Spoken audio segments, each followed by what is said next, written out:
আসসালামু আলাইকুম প্রিয় ভিউয়ারবৃন্দ, আশা করি সকলে ভালো আছেন। আমি আল্লাহর রহমতে ভালো আছি। আমি আপনাদের জন্য আজকে একটা নতুন টিউটোরিয়াল তৈরি করতে যাচ্ছি। তা হচ্ছে ও আইপিএমএস এ বৃত্তি পরীক্ষার শিক্ষার্থীদের আপনারা কিভাবে এন্ট্রি করবেন। এই বিষয়টি প্রথমবারের মতো নতুন এবং আমিও আপনাদের মতো প্রথমবার এন্ট্রি করতে যাচ্ছি এবং কিভাবে সুন্দর করে এন্ট্রি করা যায়, সঠিকভাবে এন্ট্রি করা যায় সেই বিষয়টা আমি এই টিউটোরিয়ালে দেখাবো। তাই আপনারা আমার সাথে থাকুন এবং দয়া করে আমার এই চ্যানেলটিকে সাবস্ক্রাইব করুন। আর ইতিমধ্যে যারা সাবস্ক্রাইব করেছেন তাদেরকে অসংখ্য ধন্যবাদ। এই জন্য প্রথমে প্রধান শিক্ষক তার ইউজার আইডি পাসওয়ার্ড ব্যবহার করে আইপিএমএস এর এই সফটওয়্যারটিতে প্রবেশ করবেন। প্রবেশ করার পরে এখানেই প্রথমে লেখা রয়েছে প্রাথমিক বৃত্তি পরীক্ষা 2025-এর জন্য পরীক্ষার্থীর তালিকা ডিআর প্রস্তুত শুরু হয়েছে। পরীক্ষার্থীর তালিকা ডিআর প্রস্তুত শুরু হয়েছে 4 আগস্ট 2025 তারিখ, সমাপ্তির তারিখ 26 আগস্ট 2025। পরীক্ষার্থীদের তালিকা ডিআর প্রস্তুত করতে এই লিঙ্কে ক্লিক করুন। ঠিক এখানে লিঙ্কে ক্লিক করে যেতে পারেন, অথবা আপনারা যদি ড্যাশবোর্ড থেকে এই বৃত্তি ব্যবস্থাপনা যান, সেখানে যদি পরীক্ষার্থীর তালিকা প্রস্তুত একই কথা। তা আমি এই লিঙ্কে ক্লিক করে এখান থেকে প্রবেশ করছি। দেখুন, ফার্স্ট আপনার যখন এই লিঙ্কে প্রবেশ করে এখানে ক্লিক করুন, ঠিক এমন দেখতে পাচ্ছেন। সেখানে আপনার বিদ্যালয়ের শিক্ষার্থীর পঞ্চম শ্রেণীর শিক্ষার্থীর তথ্য ইত্যাদি সমস্ত সুন্দর করে দেখতে পারবেন। দেখার পর এখানে যে টিক বক্স রয়েছে, এই যে বক্স, এখানে একটা টিক মার্ক দিয়ে এগিয়ে যান। জাস্ট এখানে ক্লিক করবেন। ক্লিক করার পরে কিন্তু আপনার কাজ শুরু হয়ে যায়। এই যে এখন দেখুন ড্রাফট, এখন কিন্তু ড্রাফটে রয়ে গেল। এখন সাবমিট করে আমার এই যে এখানে যখন আমরা এই কাজ সংরক্ষণ করলাম, তখনই আমাদের পরীক্ষার্থীদের তালিকা যোগ করুন এই অপশনটি উন্মুক্ত হয়ে যাবে। এখন আমরা এক একজন করে আমি এই শিক্ষার্থীদের যোগ করব। এই শিক্ষার্থীদের যোগ করার আগে আমাকে শিক্ষার্থীদের ছবি এবং সিগনেচার রেডি করে রাখতে হবে এবং জন্ম নিবন্ধন রেডি করে রাখতে হবে, যে জন্ম নিবন্ধনে শিক্ষার্থীর নাম সঠিকভাবে থাকে সেই জন্ম নিবন্ধনটা আপনাদেরকে অবশ্যই রেডি করে রাখতে হবে। তো আমি এখন সেরকম একটি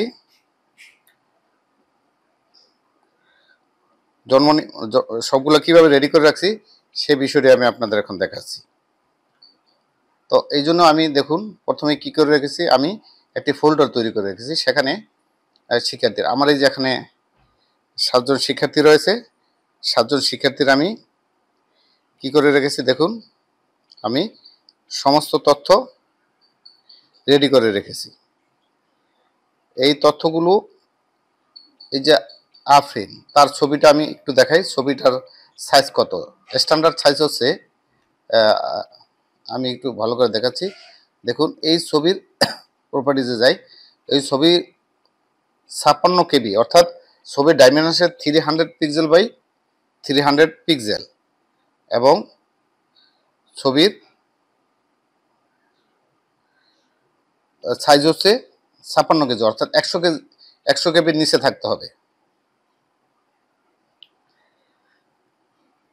যদি 100 কেবির নিচে হয় তাহলে ছবি সুন্দর মতো সেভ হয়ে যাবে। আবার দেখুন এই যে আফরিনের স্বাক্ষরটা দেখা যাচ্ছি, স্বাক্ষর হতে হবে, এই দেখুন কত, আমার আছে মাত্র 8 কেবি, অর্থাৎ এই স্বাক্ষরটা আপনার থাকতে হবে মিনিমাম 60 কেবির ভিতরে, আর ছবির সাইজ থাকতে হবে 100 কেবির ভিতরে। কিন্তু এটা হবে 300 পিক্সেল বাই 300 পিক্সেল, আর ছবিটা হবে 300 বাই 80 পিক্সেল। এটা হচ্ছে স্ট্যান্ডার্ড মাপ, অর্থাৎ কোনো শিক্ষার্থীর ছবি আপলোড করার জন্য সবচেয়ে চমৎকার মাপ হচ্ছে এটা।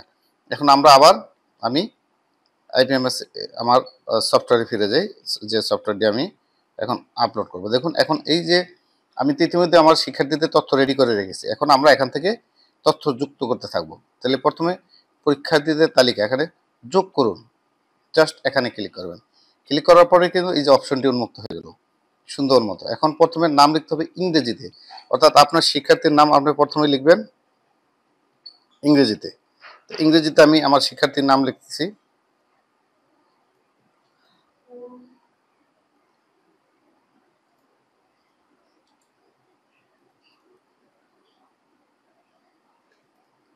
এই যে আমি আমার শিক্ষার্থীর নাম ইংরেজিতে লেখা, এখন আবার বাংলায় লিখবো, বাংলা লিখবো।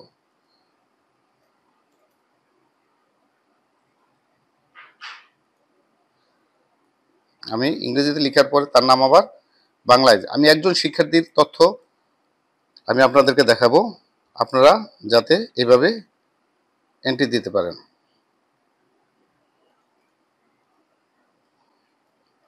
শিক্ষার্থীর নামে বাংলা লিখে ইংরেজি। এখন এখান থেকে ছাত্র ছাত্রী নির্বাচন করে, আমি এখানে ছাত্রী নির্বাচন করলাম।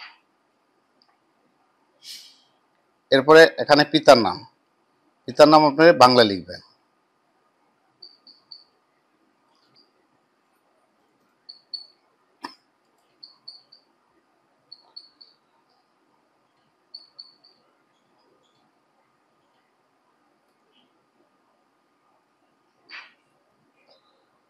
আমি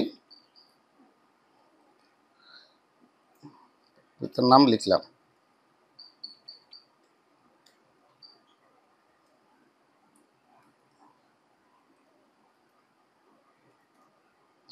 তারপর এখানে লিখবো মাতার নাম।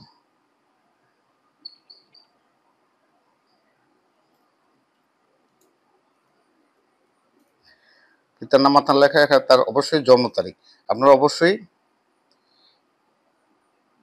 এই ক্যালেন্ডার সিলেক্ট করে এখান থেকে আপনারা জন্ম তারিখটা সিলেক্ট করে নেবেন। প্রথমে সাল,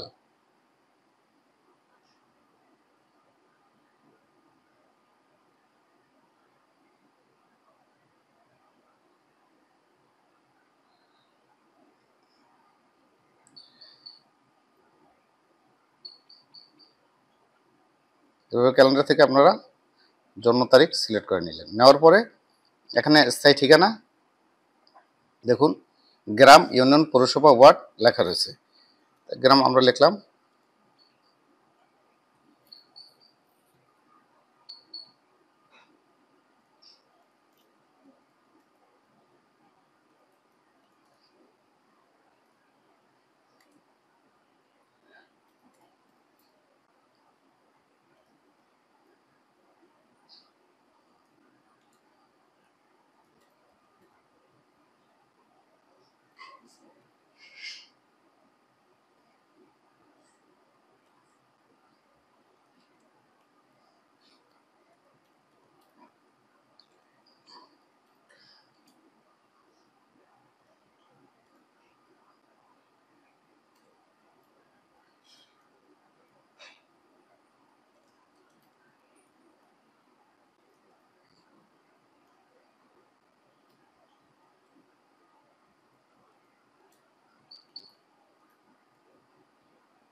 এখানে জাস্ট ঠিকানা আমরা লিখলাম।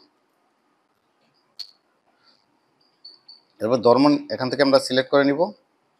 এরপরে ঠিক মাধ্যম, আমার বাংলা মাধ্যম, যার ইংরেজি মাধ্যম হলে ইংরেজি, প্রাপ্ত গড় নম্বর নির্দেশিকার আলোকে। আমাদের যে নির্দেশিকা রয়েছে আমরা নাম্বারিং করি, মার্কিং করি, সেই নির্দেশিকার গড়ে প্রাপ্ত নাম্বার আমরা, তার প্রাপ্ত নাম্বার হচ্ছে 80, ইংরেজি দিচ্ছি